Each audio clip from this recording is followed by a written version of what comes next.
What's up everyone, Steve here again from RC Tanks and Trucks 24/7. You might have seen the video of us bashing this guy. Do I send it? Send it!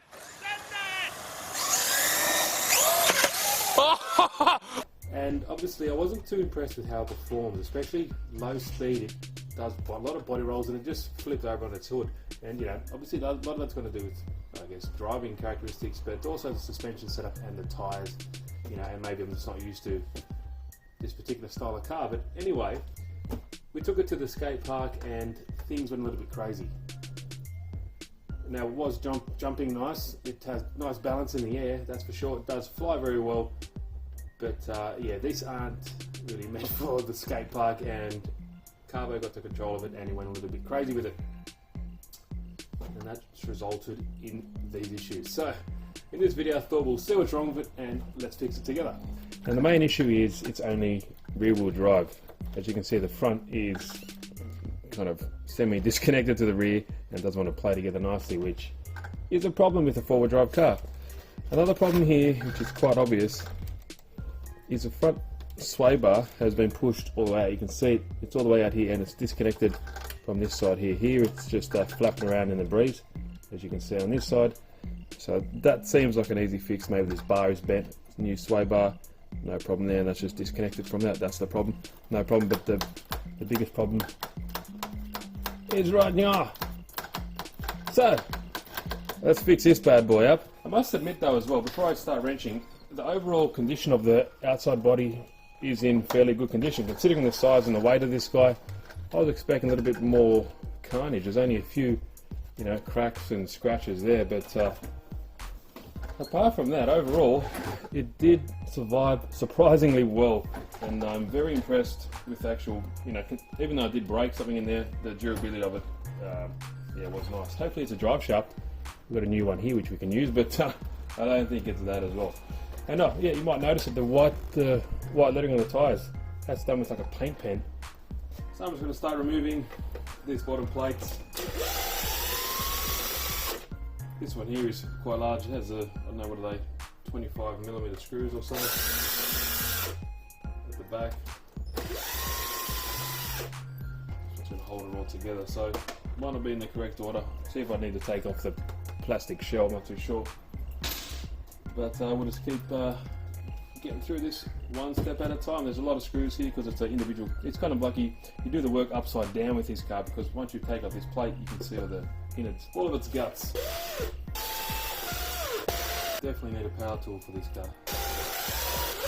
This thing came out a few times in the test, maybe because of the initial hitting, or the impact of hitting the concrete caused some concerns there as well. And actually, the battery was still secure on one of the occasions, but the second time, the whole door came out and the battery flew out as well. So yeah, strange one, but it is what it is. One more screw there. One big plastic cover here covering all the internals there. And if you haven't seen one of these inside, that's basically what you dealt with. There's your motor, all your gearbox and transmissions and all that good stuff. And I think the problem is going to be in here somewhere. But see if we can remove this cover and delve a little bit deeper. I mentioned this in my unboxing video, but you can see here, a lot of it's plastic, but here we have this piece here is actually a nice little steel kind of brace that kind of locks everything together once all the plates are on top. It's like a key. It still has drive spinning here when I spin the wheels, so something's definitely from here onwards gone a little bit funny. And while I'm here, I might light up this with some new grease as well, because I'm not too sure how much is in there from factory. But yeah, we've got to get rid of this. I might take the body off just for ease and give it a good clean as well after. Okay, so after you remove the magnitude of 12 screws, you can get underneath. Sweet, everything looks okay, apart from a few scratches and a little tear here. We can see the issue here with the sway arm. Now it seems like it's just been pushed out this way too far, like nearly an inch. Bumper's a bit of a curve to it, but that's no big deal. There's no actual problem with the suspension or anything like that. That did take a big pounding, and that's, well, I guess this car's made for that, with like suspension travel and that suspension geometry like the real thing.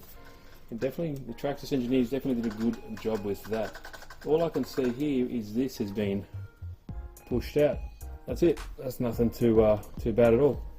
So let's see how we can fix that as well. But I want to do one thing at a time. Here we go. Let's undo this so we can get rid of this whole bottom. And guys, in the comments, let me know if you like these particular wrenching videos. A lot of you people like to see how they break and how strong they are, but a lot of you like to see how to fix them as well. Like that, a bit of gentle persuasion. Well, I could try and twist this sway bar back, but I'll just go to Crazy Hobbies and order me a new one. It's seen better days. As you can see, it's come out of its housing there. It's got that little key, that little notch to keep it in that certain tension as well, and it's just ripped out of the other side. So yeah, no big deal. That's part one, so let's get that out of there and move on to the next. While I was there, I thought I'd just do it before I get under here. Yeah, that's a sway bar. It's seen better days. It's not really looking straight at all. It does sway, doesn't it? There we go. Got to get a new one of those. That's issue number one. Because it's a pretty complex design car here, it's going to be a little bit harder to get underneath here. No big deal, we'll sort it out. While I'm here, the Traxxas Servo did a pretty decent job. The 2075X waterproof servo, that was pretty decent. No issues there, so I haven't cracked anything. That's still working quite well. Seems to be pretty responsive, but I digress. Let's get under here and see what the problem is. Hinge pin retainer there. Now, for all their issues and all that kind of stuff the Traxxas cars have, they are designed pretty well. Pretty easy to work on as well. There's a pretty decent suspension pin that still looks straight, no issues there. Pull one out, let's pull the other out. You can always tell when you pull them out and they don't slide out very nice, so at least they're in good shape as well. So we need to pull this top plate off, which is going to show us what's underneath. I think we need to get it from the top side here because there's some screws holding it.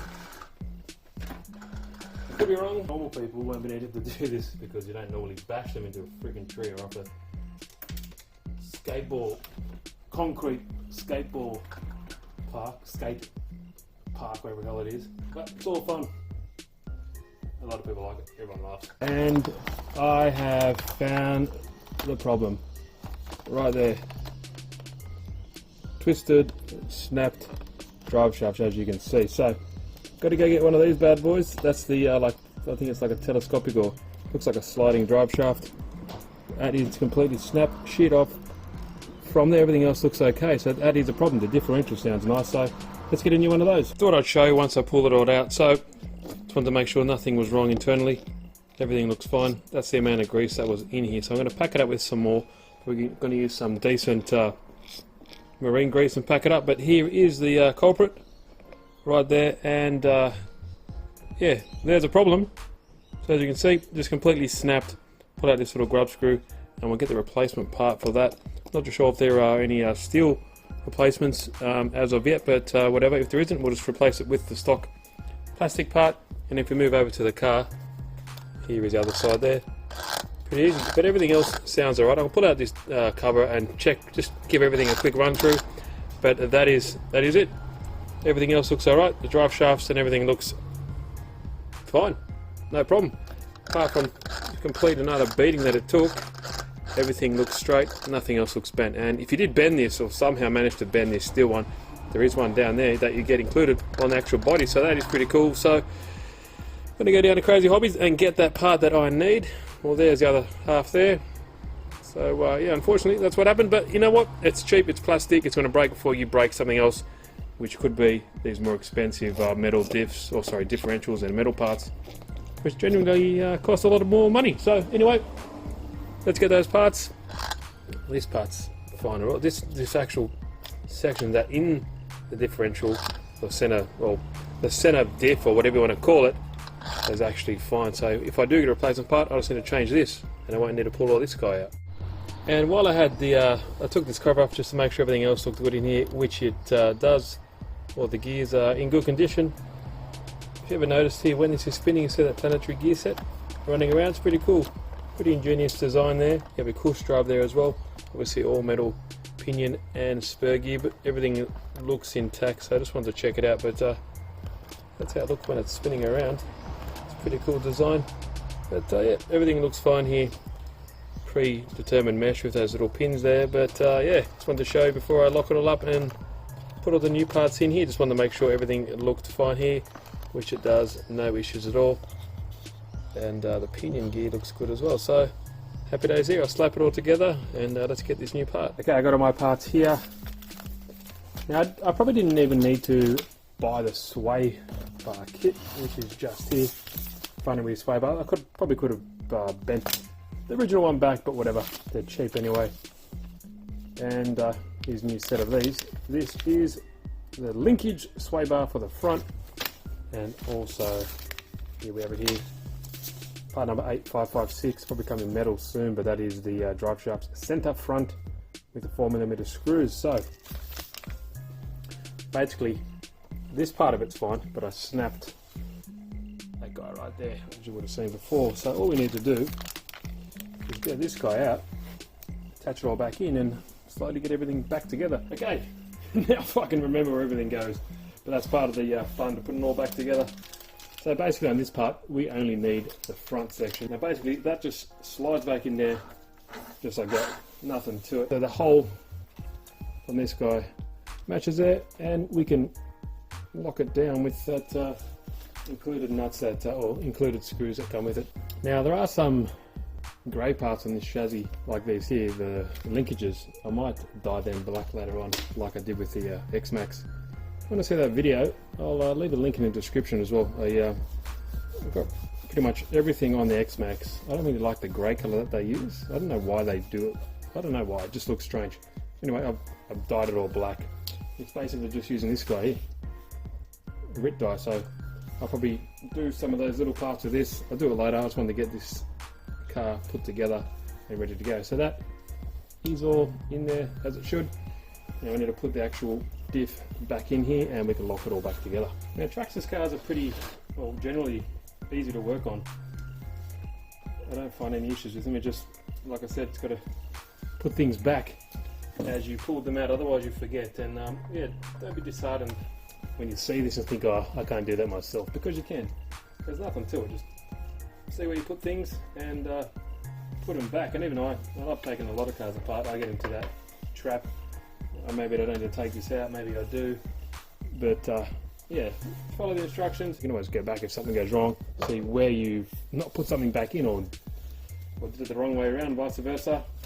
I just get in there and give it a go. That front brace, that's pretty hard. Pretty hard solid steel we got right there. Now this guy should just slip in like that, and I say the word should fairly loosely because it's been a little while since I put this guy back together. Make sure I'm doing it correctly, and I think we are in like Flynn. There you go. Yep, I can move the front ones. There we go. So that's correct. So now things like little tips like that, I've left a screw in here for the servo linkage, or steering linkage, just so I know that exactly goes there, because there's a lot of screws, a lot of different sizes, and yeah, if you don't follow things where they go, things can get a little dicey and you start losing things. But no big deal. So we'll screw that one down. I might end up replacing this servo as well. I have a few lying around. That'll be probably much better than the stock setup, but whatever. Let's use it until we break it, eh? We'll get all this lot bottomed up. There's two big screws here. There's two ones that run through this center brace. That will make that all nice and put together. But before I forget, let's get this whole cover on top that covers all these gears, so no craps can get stuck up in there. And if you're ever using type of drills, just make sure you don't go crazy. Rip out the plastic. Once you feel a little bit of resistance, just give it a bit of a rest. You can always take it out and then use your hand, torque down to the right setting. I just use it to get rid of a lot of the initial length in the screw. And I can tighten it down later by hand. Everything's still spinning nicely. Oh yeah, I put a little bit of marine grease in there, just for good measure. No harm done there. Yeah, it's quite elaborate. I always like to count, make sure there's everything still in there. 1, 2, 3, 4, 5, 6, and there's 2 up here that clamp it all down. Sure, they were these. Even I make mistakes. Yep. Then I'll just figure out which ones go here, and that'll be the smaller one, obviously. Like butter. There we go. Everything is spinning as it should, and I always double check that's got everything where it should be. Add in there. Let me know what you'd like to see me do with my UDR. Now, obviously, I got a bit of slack or a bit of flack from the old video. People saying, "Oh, you know, it's not meant for that, not meant for that." Yeah, I know. I just want to see how strong it is. And yeah, it's not your car that you're breaking, it's mine. I've got the parts, no big deal. Just all plastic at the end of the day, so easy to fix, and it shows you, you know, what it takes or what is involved to fix one of these guys. Now, I must admit, if this was your first car and you're getting into fixing it, yeah, it's probably not the easiest one to fix. A little bit fiddly here and there, with a bit of patience, I guess, which I don't have. Anything's possible, right? Can't forget these little plastic retainers. They capture, or they retain the pin from sliding out, and they're held down with a little screw as well. Never had any issues with these. Some people do, some people don't. I haven't had any problems with them. Maybe if they were aluminium or something, but they've never popped out on me, so meh. A lot of people are liking the video series for the Kraken. That's funny, that thing. You know, you see some big motors and you think, wow, that's not a bad size. Then we go get that bad boy in, that's ridiculously huge. Go in. I'll make it go in. A bit of gentle persuasion, a bit of a taparoo with a big hammer, maybe that'll sort it out too. But let me get these pins. I'm holding one less thing. Now, a lot of you guys might have fixed your EDR already and you think, you're doing it wrong, Steve. Yeah, probably am. Here's a home. And we definitely have this nice brace that runs up in here, that goes right there. This sort of locks it all in together. So if you push this down, there we go. See this brace, it kind of locks these two halves together. It's got this nice little key in the front of it. As you can see there, and once you push everything down, it locks into place quite nicely. Like I said, Traxxas done a really good job designing this, definitely, and also trying to keep the scale realism, I guess, with these suspension, you know, lower suspension arms and stuff like that, to make it look like the real deal. And then make sure we feed these through the little hole, something look like a car again. Now I might take these stickers off this body. I'm not really the biggest fan of, like, you know, stickers and stuff like that on cars. Each to their own, but yeah. I might just paint it all white. I didn't forget you, little retainers. Any of you guys got some good tips too? I want to maybe lower it, do some just fun things like different suspension mods with it. You know, obviously it's not a proper speed demon per se, but just want to try some new things. Give it a go. Yeah, this car's in like layers, like an onion. Like you got to peel this back and put that back before the other. Got to make sure everything's on correctly. Everything looks nice and flush. And a good test when you finish putting everything together. If there's no more screws left. Now I bought these anyway. These linkage sway bar, these pieces here, because I wasn't sure if I chewed out the other ones like when I spun. Here's the old sway bar. When I turned that, it kind of turned inside that like key. So I bought it anyway. No big dealio there, but happy with that. Everything is working. Now we can get on to the sway bar mechanism, and that's fairly easy. It's kind of hard to do on camera. That hole, there's a hole right there. This bar just kind of runs through it, and it's a torsion bar, like on a tank. Same type of thing. They still use them to this day on tanks too. That's it. That was easy. And so theoretically, this guy just slides back on there. Good as gold. There's a little notch there, and I believe that's where your screw goes down in there, and it kind of locks it away. So things that I'm learning on camera. I've actually seen some videos of people running it without the body. I think it looks mad. Wouldn't mind actually, on that note, put a little FPV guy in there, like an FPV camera, and do some filming like that, because I've always liked FPV, and break these guys' heads off and put a little FPV camera in there, hopefully maybe a head tracker. That'd be pretty cool. Done. So I'll do the other side now. Happy days. Alright, make sure these screws here, use the short ones. You don't want to use the long ones that go straight through that front differential, and then Yeah, you won't be happy. You can always tell where these go generally when you've been bashing. The ones that have got half the material left on them, scratched to the hell. There we go. Now I'm using my phone because I started the original series of this on my phone. I didn't have my normal camera. This is a OnePlus actually.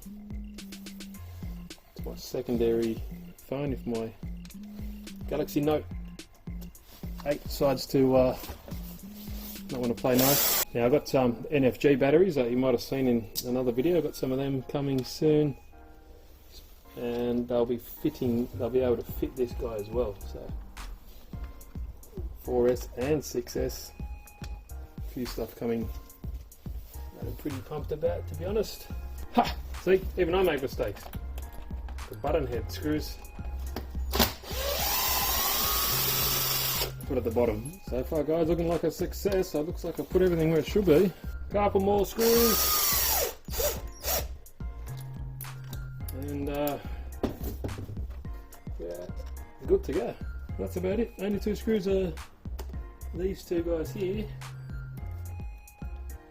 and we will call it quits because it's been a quite long video. Oh no, 2 screws. But all is not, because I have been playing around with the X-Max on here and I've been replacing all their screws, because X-Max screws are exactly the same, and I've been replacing them with stainless steel. So I think I haven't missed anything. It's just because I've got 2 extra screws from replacing the X-Max stuff. Yeah, but that's it guys. I hope you enjoyed the video. Everything is back together, working as it should. Glad about that. I have the bearing or the marine grease in there, and I'm glad, like the bash I did with it, that's pretty minimal damage, that plastic part, and little sway bar. That's it. Everything looks good. These links still look straight, so no issues there. But let me know what you think in the comments. Any questions, please leave them down. If you liked the video, give it a good old thumbs up. If you haven't, please subscribe and click that bell button so you get notified of all the good stuff when it does come around. So that's it guys. Steve again from RC Tanks and Trucks 24/7. Thanks for watching. If I did anything wrong, let me know in the comments, but I'll definitely know. I'll go over it again and check it all out. Cheers.